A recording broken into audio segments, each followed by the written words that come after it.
So let's start, come on, let's start without everyone else. If anyone can do it, it's him. Please put your hands together for Llewellyn!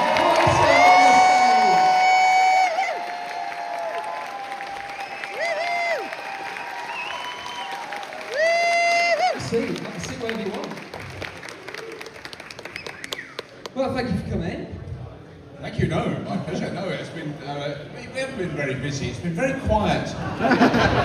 It's been very quiet, slow day, not much happening. Yeah, no, it's cold outside, no kind of atmosphere. No. It's nice to have you here before the other, three guys. Yes. Because usually, in the series, obviously you had to follow them. So you get your own slot now. That's very unusual. I'm not used to it at all. It's most disturbing.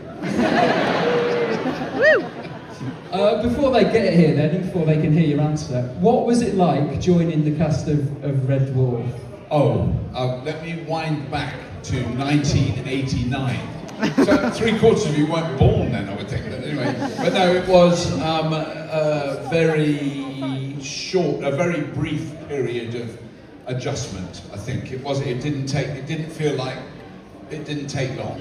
It was very quick. And I knew I'd met Barrie before I started in it, and I knew who Craig was. I didn't know Danny at all, so I'd never met Dan. But we all got on pretty quick. Yeah, it was very, very, very short. So obviously Crichton, as a character, had been in initially. Yeah. And then they somehow wanted to bring it back in. So what was the process that you got involved? Because obviously that you had another actor playing that original one. What was the process that brought you in? I mean, I wrote a play that was on at the Edinburgh Festival. There was such a remote chance of me being in Red Dwarf. So I wrote a play with the specific idea of being a playwright that smokes a pipe and has a tweed jacket and talks and gets interviewed on late night BBC 2 about my plays and my marvellous plays, and I wrote all these wonderful plays, and the person I wrote it, one of the people I wrote it for, withdrew at the very last moment and left me in the lurch, and I had a theatre booked and I'd paid for the flats and I didn't have any money and it was all a nightmare, and the only person that knew all the lines, theoretically, was me, so I did it. So that was, it was quite possible I wouldn't have been in the play, and therefore nothing would happen. But anyway, the play luckily was a great success. It was called Mammon, Robot Born of Woman. And it was about a robot, and he did have a slightly kind of vaguely Canadian accent at times, because I'd just spent some time in Canada and the USA beforehand. And the producer, Paul Jackson of Red Dwarf, came to see the play. I had to put a chair on the side of the stage for him because it was sold out. Totally sold out, ladies. A bit like here. Drop that in there. Just drop that in there. There was a thing called the Perrier Award, which I didn't win. So it's a lovely comedian called Jeremy Hardy. I'm sure some of you remember, and Jeremy won it that year, and he's such an amazing guy. So I didn't really resent it. Very sadly, we lost Jeremy a few years ago, but he was a wonderful guy, and so it was, that's what happened there, yes. So was your intention to be an actor, or was it was just to be a playwright? Was there one? Yeah, I've never had any intentions. I think that's probably the truth. I'd written comedy sketches for some mates, this is like 10 years earlier, and I stood at the back of a theatre and watched them do lines I'd written, and people laughed, and that definitely clicked something. And then they talked me into being in a sketch. It was about RAF pilots. My dad was an RAF pilot in World War II, and we got a round of applause for that. From Robert Staff. I wish he was here to hear that. Reg was a very, very brave man. I didn't really learn what he did until after he passed away, and I then did a programme for the BBC called War Hero in My Family, and they did all the research and found out what he really did, and he was incredibly lucky to be alive and very brave guy to do what he did. Anyway, we did a play about some RAF pilots who were hungry after a bombing raid, and they were looking for a kebab shop.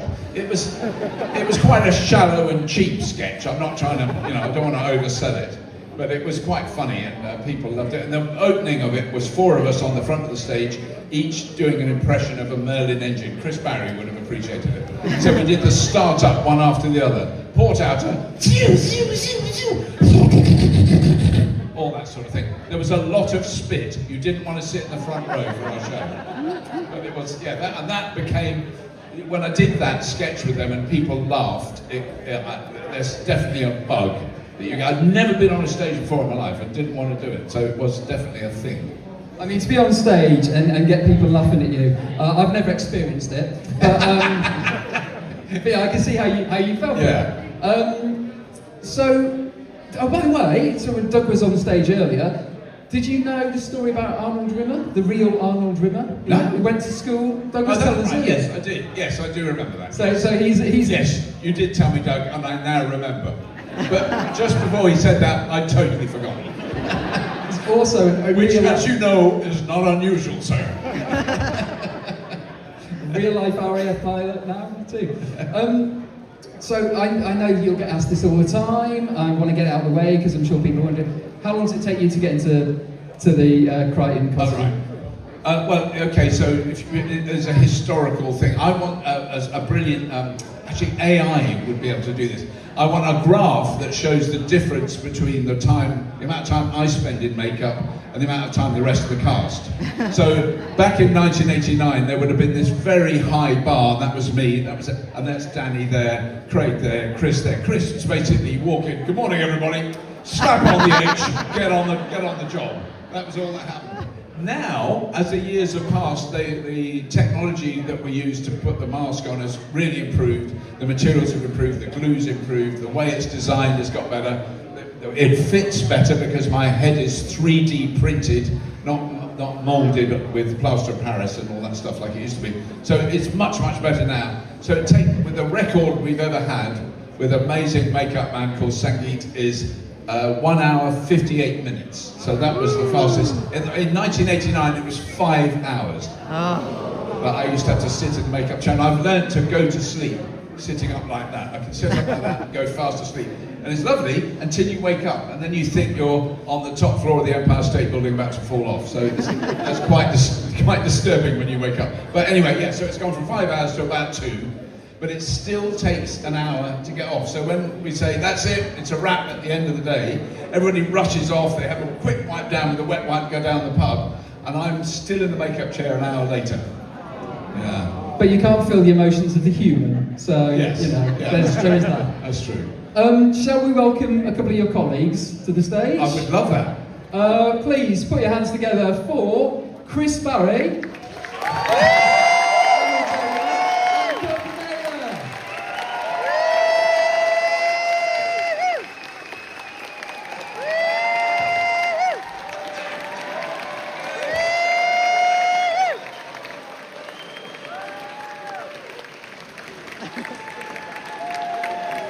Still isn't finished.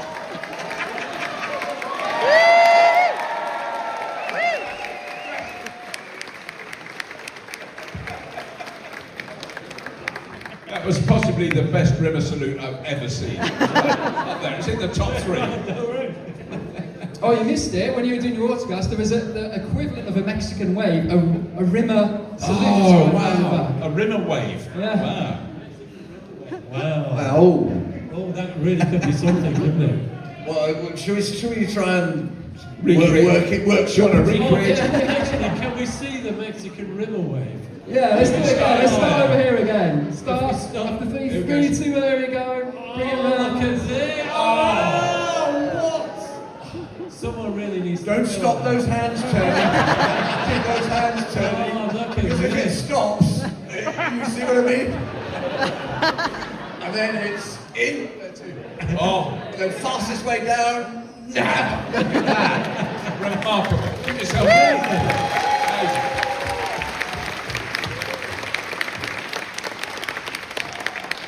So, to bring Doug and Chris into this, you before Red Dwarf, you kind of knew each other, you'd worked together.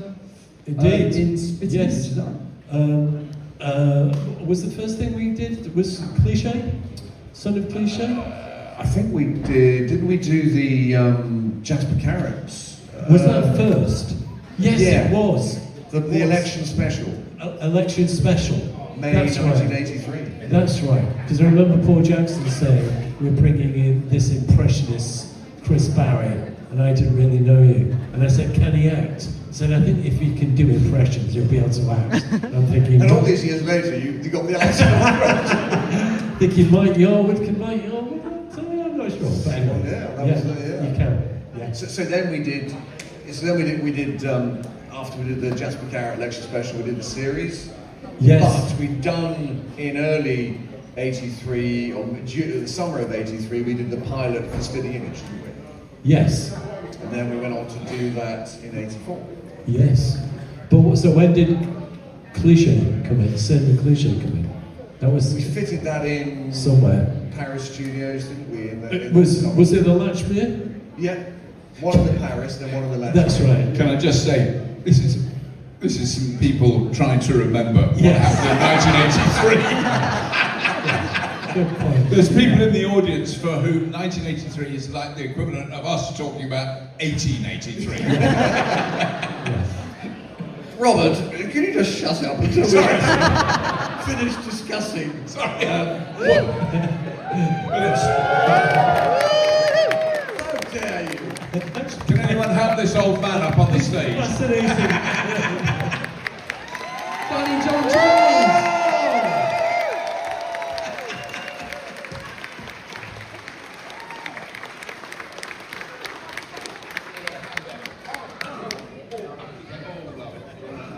Oh shit, sorry. I've got gardener's back. See, the old man did the garden yesterday. Oh my goodness, never again. So what do you want? Yeah. He was doing. He was doing. As Chris just stunned everyone into silence. So is it the coccyx? It's the old The coccyx. old coccyx, mate. Yeah. The old lumber reader. Red Dwarf, in Red Dwarf now, 2 members of the cast have got coccyx issues. And you have to be very careful how you say them. But Craig's got more cocks than dicks. Yes. And don't tell him I told you that. Go to his head.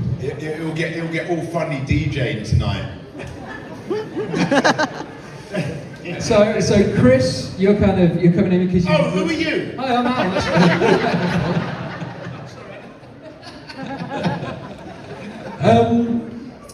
So you two have worked together before. You've come in. So Doug, you were saying earlier when you were on stage, you kind of knew the characters of Lister. Yes, and we River. first met in 1983. I think we've met before. Yeah, that was just me informing you rather than asking you. That was just so that's how you know each other. Yes. He's just reminding them. Yes. Yes. But so that Yes. initial lineup, Chris, you're kind of the only TV actor because Danny, when you came into, you're from stage background and dancing background. Hoofer. Yeah. So Hoofer is stage terminology for dancer. ladies and gentlemen. Not Iron Hoofer. Can you say that? you can't say that now. No. I can say You could have it. said that He in did say it. 1983. He did say it, but never mind. We're going to move on. No. What's that? I don't know. We'll push over. So, even I've forgotten where we were now. Yeah. So, your cast his career. Craig's. Look, let's see what it Did anyone tell you it would be like this? Shit, what about the kids' uni? So when you're writing the character of Cat, Doug, you know, writing this cat who's evolved over 3 million years into something. Did you have an idea of someone in mind for it? How did Danny come to play it? Danny, and we've done this before. Danny was the very, very first person we saw for the part. He was half an hour late. But he didn't know. 28 minutes. He didn't know he was late. I didn't know that. But that was So he came in like, here I am. Can you imagine the whole of the BBC Northwest, writers, producers, everybody was sitting up like, what's happening, guys?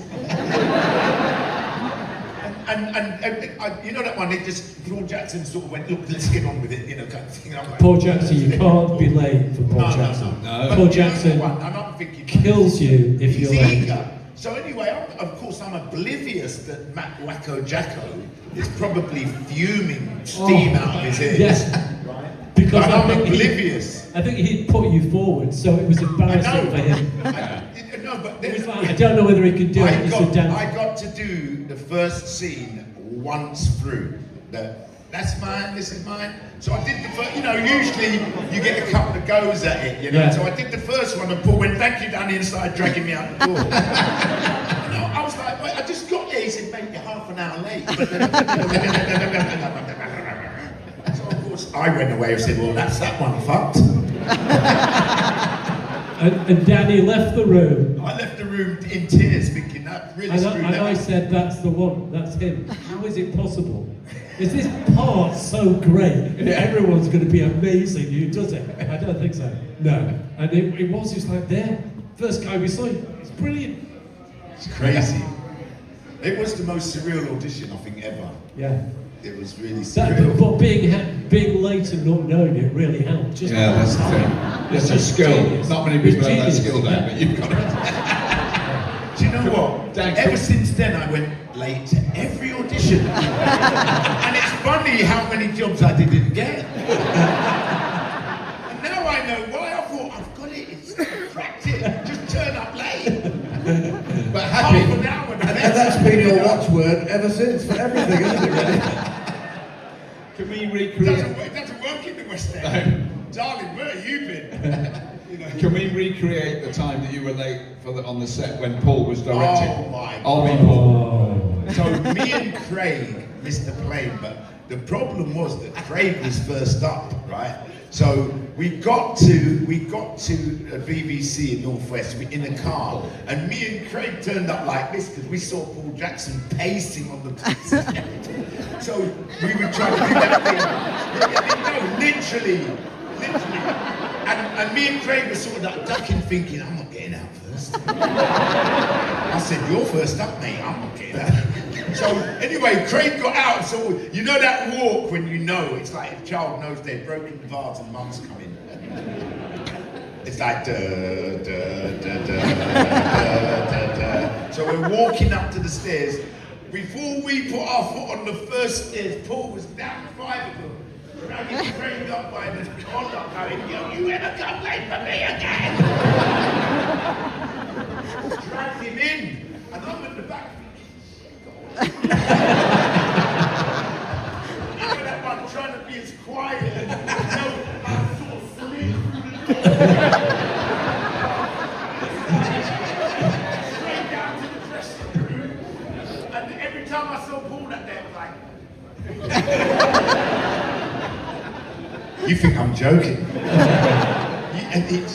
You don't want to come late for that guy. And you know what? The funny thing was, right? He was directing one day, do you remember? So I came in, you know, sort of fashionably about 10 minutes late. I got to the reception, and there was this lovely lady that used to work at reception. It was John Humphrey's wife, and you know, it was like you know, Basil's missus in 40 towels, you know, with the hair and everything. And she went, oh, she went, Ed's off, he's sick. Paul Jackson's directing. I went. And I'm in the reception, I didn't want to go in the studio. I'm like, well, what am I going to say? You know, I got away with it with Craig, because I said, I ain't going to get away with it today. So I walked in, and Paul was one of, you know, those fiery sort of businessmen, you know, like in the city, braces, lovely shirt, neat warm bag. Boom. So I get in there, and he's rolling his sleeves, looking like this. Thanks a lot. Fucking ain't directing for 7 years and you come late. What was it? A dead cow in the road? I mean, it was a scary guy, man. We called him Wacko Jacko.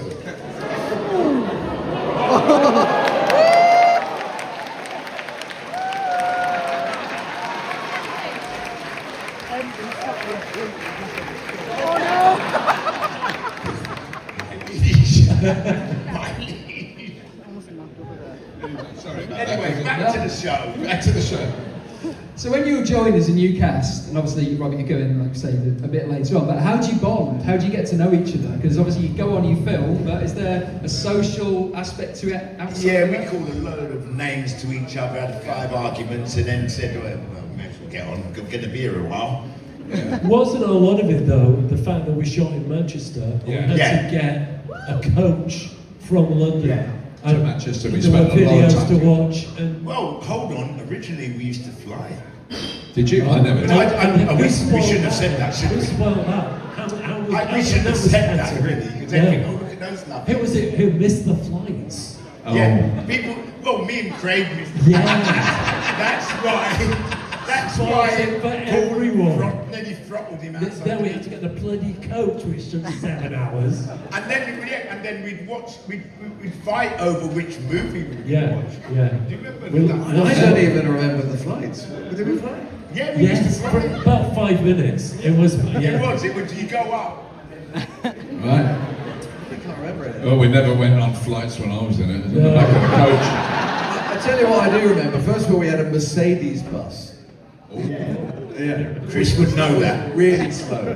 That was a classic BBC. What's the cheapest, crappiest bus we can get, which can only just fit them in? Yes. And that did take forever on the motorway. The noise. And And of course, and then we got a Chitano. Some other people might know bus. Sorry.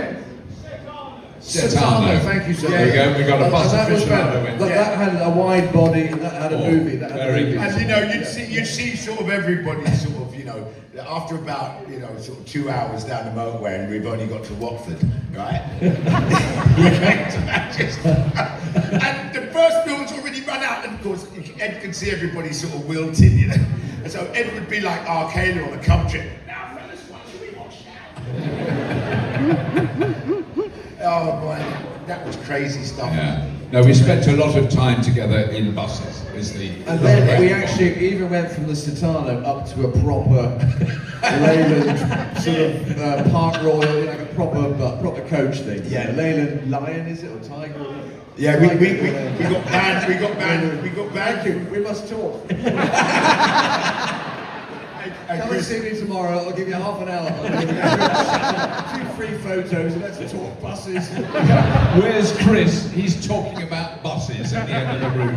Yeah. We got banned from about 3 hotels in There Manchester. was quite a lot of hotels that I knew. Yeah, I never they understood. wouldn't let us in any Well, of the one was them. Britannia was the first The one. Britannia. Yes. And that was a knocking shop. And not It wasn't looking shot. literally. PC. They would knock on your door. That's what They'd we knock do. on the door, wouldn't they? Do you want company? You want a bit of company? Sorry.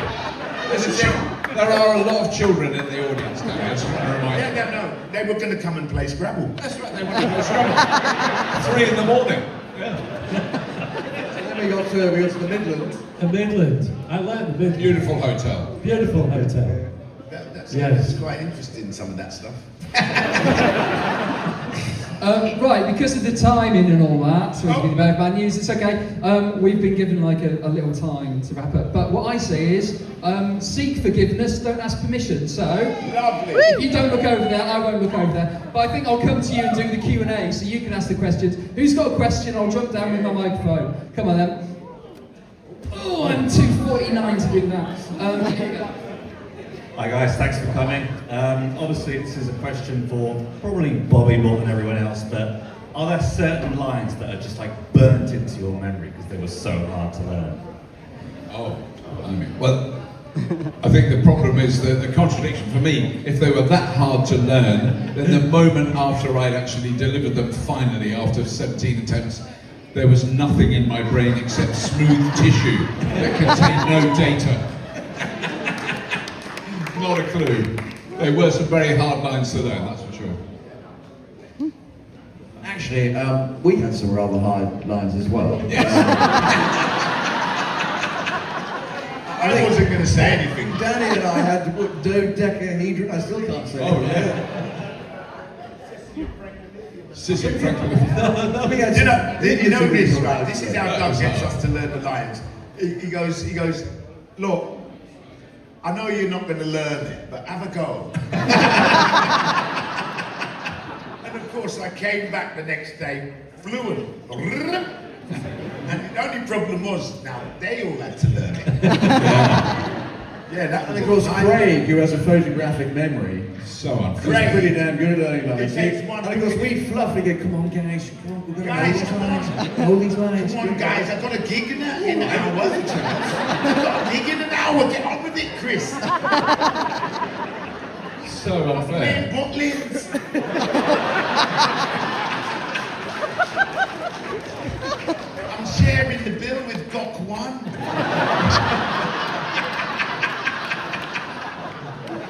Gok One's a DJ. What are you laughing at? I was at a festival, he just smashed the whole place to pieces. I was at... Anyone heard of Boogie Town?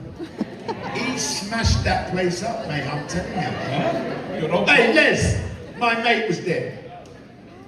Didn't Got One mash up that festival? Yeah, he did. He's nodding. He's Our nodding. mate Bugsy, he lost about 35 years at that gig. He was in there going... Got One behind me, it's surreal. It's true. I have no idea what he's talking about. Unfortunately, the Gok Wang is not a bus from China. Sorry, Chris. Got one is the champion crook.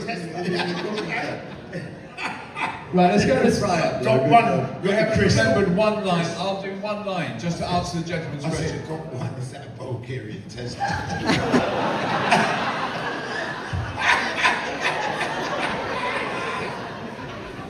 Sir, Sorry, I'll do any my one Tesla line. drivers out there? I can remember it. Sir, are you sure you want to step up to Red Alert? It does mean changing the bar.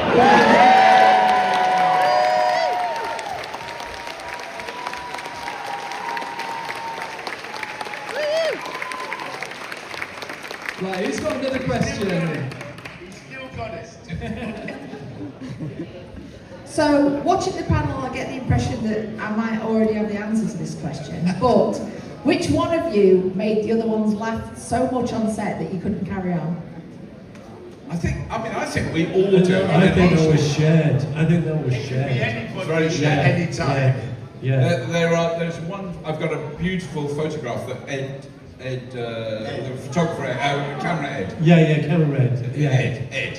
Ed. He took, which is the three of us in the background, in costume, in Starbuck, like laughing, but it's a look of horror and laugh. And then walking towards the camera is Craig, and you can sort of hear him going, "I hate to tell you," and he would.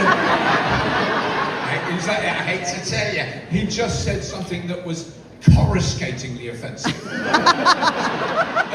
Mind-bogglingly politically incorrect. It had every ism you could possibly cram into one sentence. He should have been, it's not cancelled, he should literally have been shot. That's how it was. In the square.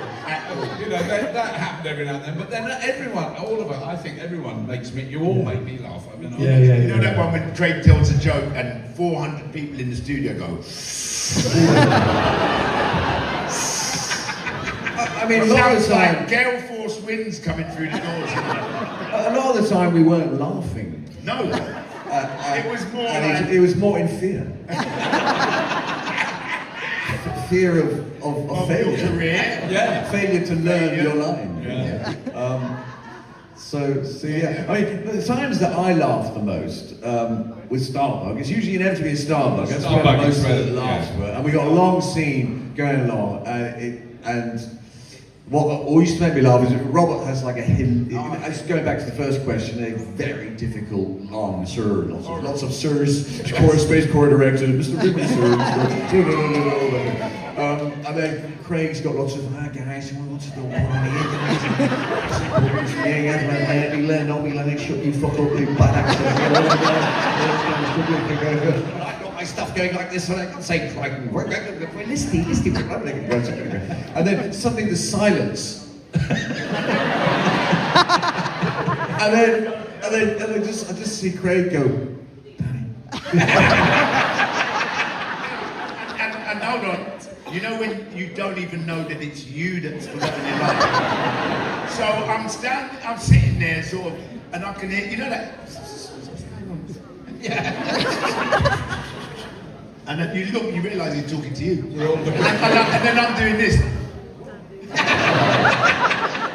It's your line, man. It's your line. Oh, shit, Danny, this must be line. What's me like? What's it like? But then, this is the wonderful joy of working with Danny. He'll forget that line, and then we'll do it, and then we'll do the scene again. And then he does the line so brilliantly, and the audience absolutely die laughing, and we've sweated blood to get to that point.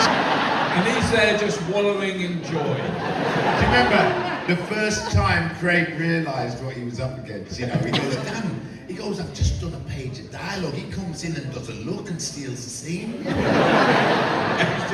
should get to him. He'd do you like a page of dialogue, wouldn't he? You know, But I tell you, Danny is a thorough rehearser. Yeah. When it says cat enter, when it says Rimmer enters, I go, right. Yeah. It's true. And I'm in. When it says cat enters, that is done. I could do this 3 ways.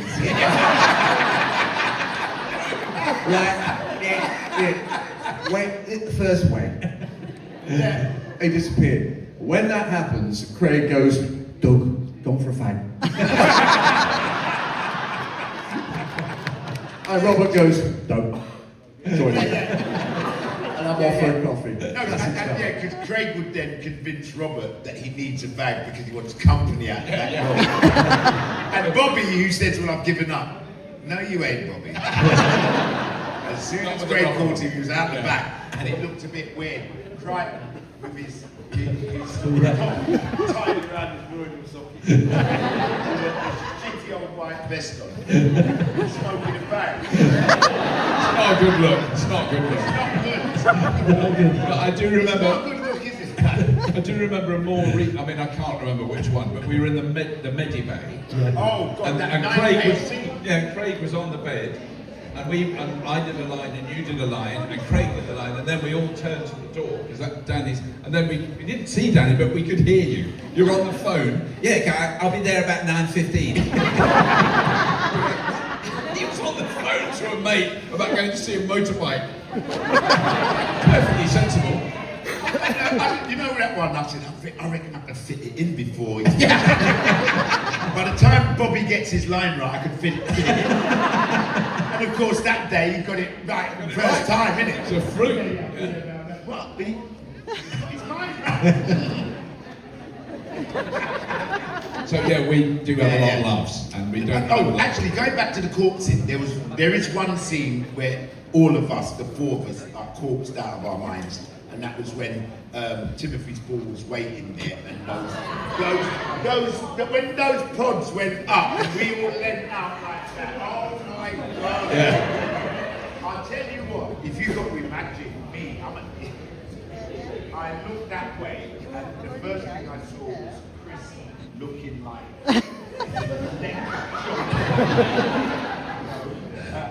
I look like the dad in Brent. Yeah.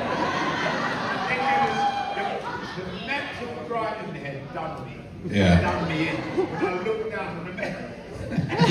Jake Bullen.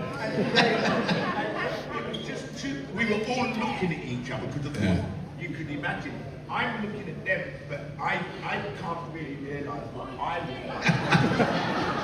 I'm looking at them and I'm thinking, I must look like shit as well. They were all of a sudden literally tears coming down our face. See us all doing this. It was so hard. That was the hardest scene I think I've ever done in my life. Trying to keep a straight face. It was too crazy. Yeah. Because also you got Timothy's ball there. It's like, you can't fuck up in front of He's a proper actor. No, you know, there was pressure. There was like people used to come on the show and you go, it's booed. Yeah, booed. Yeah, no, it's booed. And then you're like, oh, we're doing this afternoon show. Everyone gets really proper. Are you legit? Yes. I thought you were sitcom. We had great fun. Well, let's go for a question over here, this way. Oh, down there. Okay. Right, do you want to pass this back? It's not really a question. What I'd like to say is, all are here for a reason, and the reason's you. And it's been wonderful. Oh, thank you. Thank you so much for all that. We And all thank you.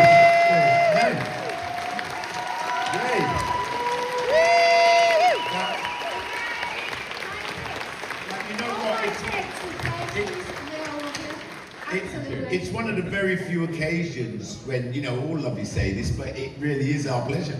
Yeah, no, it is. We Yeah. get the pleasure out of it, Yeah. so I mean, it really is. You've made my life much better. Oh, that's really kind. Thank you very much. That's what it's all about.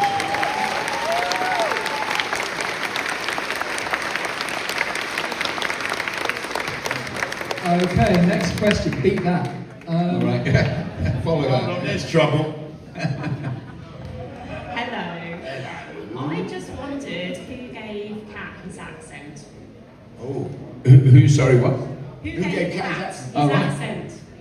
Why do you speak like that? Just in because we tried everything. We tried English. When I was working on it before the audition, I tried it in English because it doesn't say it's American. No, it doesn't. It didn't. doesn't. At no point did it say the cat was American. No. And so, you know, you try in English, and then of course once you tried it in the American accent, you kind of just felt it was just rolling. Yeah. And so pretty much the voice is really Richard Pryor. You know, his rhythm. I mean, it's mostly the rhythm, not necessarily the same tone, whatever, but the rhythm and that, you know, the whole thing about Buddy. Yeah, that's a real you know, Richard Pryor thing. Hey, buddy. You know, you get so much meat into that word. It's just, you know. But yeah, and the facial expression is pretty much Richard Pryor. And then all the other lot come in. It's, But the movements is- you know, Little Richard, Cab Yeah. Calloway, all the catty James Brown, you know, Prince, Rick James, all of those guys are crazy. Every last one of them are crazy. You tell me which one of them guys ain't crazy. Chuck Berry. He used to go to gigs with a gun and his guitar. The band better know his songs. And he would get his money before he went on. Otherwise the gun comes out.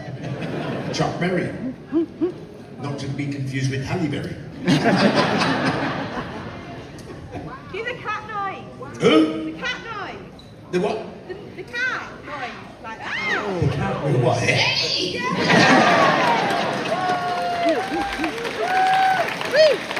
Do you know what? I've got the easiest impersonation in the world. Michael Caine has to do Alfie for about 3 weeks. They say, can you do a cat impression? I go, ow, thank you.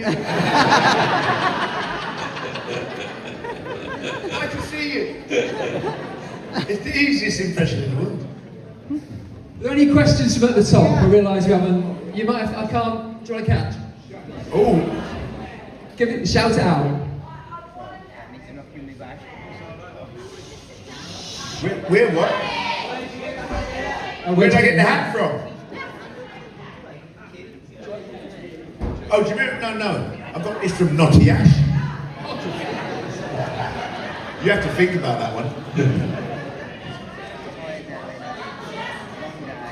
Didn't he had a hat like this, didn't he? In the Diddy Men, came up on the Diddy Men, didn't he? Diddy Men. He come from Nottingham. Yes. Similar hat on, didn't he? See? Can I'm not everyone- mad. Can everyone who doesn't know anything about Ken Dodd or Naughty Ash put their hands up? There's quite a few. Oh no, there's quite a few you do. Oh, good. Oh, there you go. I'll take Ken it all. Dodd, when he was on at the theatre, he was well known to go a little bit over. And So now- to the point where there was no staff left in the theatre.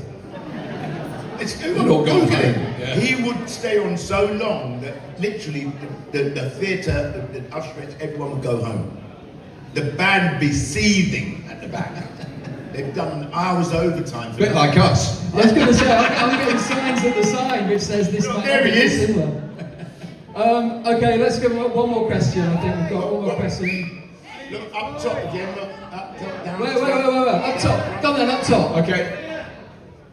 What individually is your favourite episode in general, and which episode do you think you gave the best performance in? Mine is not Meltdown.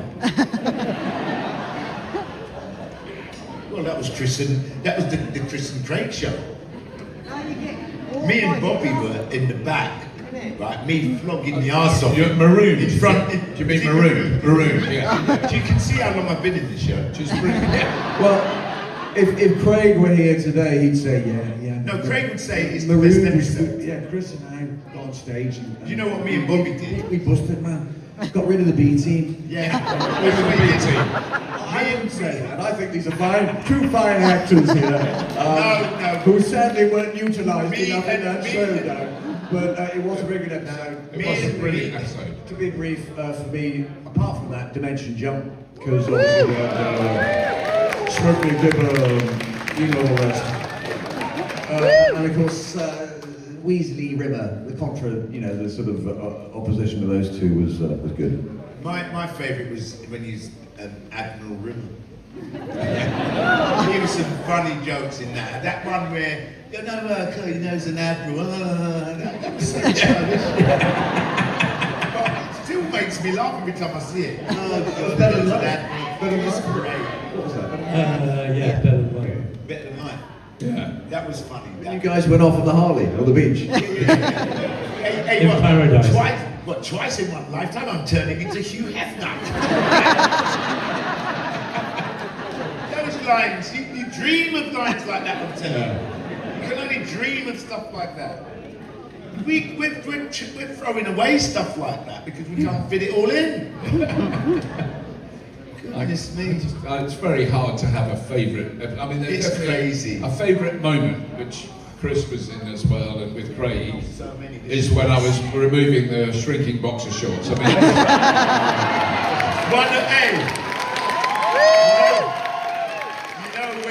you know when you've got gold in your back pocket, right? Yeah. Chris walked into that scene like this. And of course everyone was already laughing, so Chris we couldn't hear the lines. Round set. He knew that when he let that trigger go, it was going to go off. Danny, let me tell you the truth. I was waiting like this, going, when are they going to fucking stop laughing? Bobby. And you were just to get them off. At one point, Chris, after a while, it was about, I don't know, 2 minutes, you were still there. And then he started running out of reaction, so he ended up going, and then that gear up for the hit. Oh, listen, you'll bonk anything, you know. Oh, God. He knows, well, he knew in rehearsal that was in the bank. He knew it. There's certain gags you just know they're in the bank. But sometimes on that, sometimes when you think that line's in the bank, sometimes the audience beats us to it and we're laughing. Yeah, they're laughing before the punchline. Yeah. It's the longest gag in the history of sitcoms. It started in scene 1, and the audience knew as soon as I walked in, you went, there's a food that's gonna and they got that from that moment on. They were on trigger alert. Right? So what screwed me up nearly was that they laughed at the feed line. Yeah. So we're standing there now. I said, hold on, they laughed at the feed line. If I screw up this last line, oh my God. And we had to wait. I was just pointing the takeaway at you like that, weren't we? We were looking at each other in Chris dazed eyes. I'm thinking, if I screw this up, this again. And then they laughed again. Your timing though on that was brilliant. Oh. It was. You anticipated it. Oh, it's brilliant. It's brilliant. Because you know if you was that. Yeah. But wasn't You went that, ahead. wasn't the moose scene, it stays in my memory because we did it in one take. Yes. Wasn't that the one? So, you can blame us and we sometimes screw up our lines and everything, but there's a lot of people involved. The sound guys, the guys with the booms, the cameras, the lights, it all has to work, the doors, any props. Yeah. And for this freakish time, and it was the first scene we did that night. And we thought, I think we were talking about it, we go, we're not going to get through this first damn scene, it's too difficult, we're going to get there. Because we were all going in and out. Yeah. And we did it in one take, we didn't have to reshoot anything, did we? We did the whole thing. Do you remember we got backstage? Yeah, we couldn't believe it. Yeah, we couldn't believe it. So then, I got very confident, thought we'll get through the rest of this really quick. The next scene we had to reshoot 17 times. How that happened, we don't know. We were behind, I remember we were backstage going, we don't know this, lads. We literally said, we don't know this. Yeah. Because it was so I big. can't remember ever saying that at all. Well, I'll tell you, that was something else. We came off confused. Yeah, no, it was a shock. Yeah. The term that the floor manager uses is moving on. That's what you want to hear. Moving on. And you never, because you've got to do it again. No, I really do it again. After that scene, what you dread is if the floor manager does this. Yeah. Yeah? Who, Bobby? Yeah, Bobby. Yeah, okay, Bobby. Basically, it's, can you do it better? No, they would say, we all get paranoid when he goes like, that's it. Yeah. And so you get Bobby. But there's going to be a new rewrite. Might be one line, two lines. There's a rewrite coming. And so which one? Have we got time for one rewrite, very short rewrite? Definitely, I think. And so the rewrite is happening on the headphones. Yeah. But And then the audience go, oh, well, that's a different scene. But we were in Starbuck, and I don't really now remember why this happened. We were in Starbuck, we all had little screens to see the lines, and it was from the auto cue, which I think you were typing on. And we were ready to do it, audience ready, cameras ready, and I looked at my lines there, and they disappeared. I went, and then they came back, and they were different. And this was rewriting as we were recording it. But it's the weirdest thing when you've got a little auto cue, like, see, this is before I had to wear glasses, it was great, I can remember it. So, but anyway, when I saw all my lines, I was going, oh no, oh good, that's good. They're going away. My lines are going away. Chris, your lines go, yes, my lines go. And there's Doug in the corner, on the auto cue machine. That was so fun, and yet that scene worked really well. Yeah. It was amazing. Well, that was why the room looked so different, because it was shot with 5 handheld cameras. That was the most bizarre thing to see, 5 cameramen. And what they did you remember everyone leaning over one guy, and then it'd be moving, and that's why it looked so flowy, because there was no stiff camera shots. We could, ladies and gentlemen, we could waffle on for another 19 hours. But it'll cost you. We're here all week. Well, Okay, moving on. hours. Ascension Sunday. Ascension Sunday.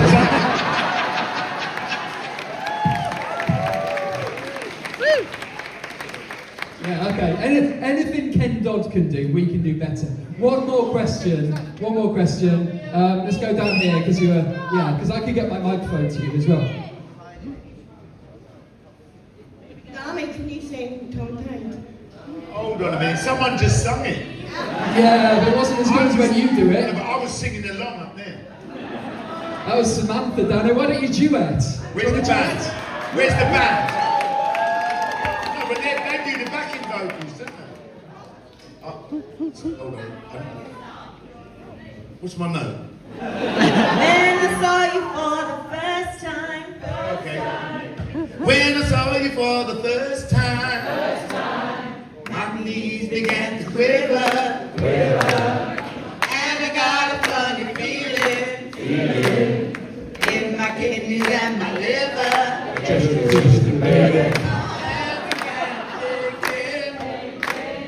My heart began to pump, my brain set my body, and all didn't tell me something. Why do you make me tongue-tied? Whenever you are near me, I'm tied tongue. Whenever you're around, my favorite line, my trousers, they go brown, girl.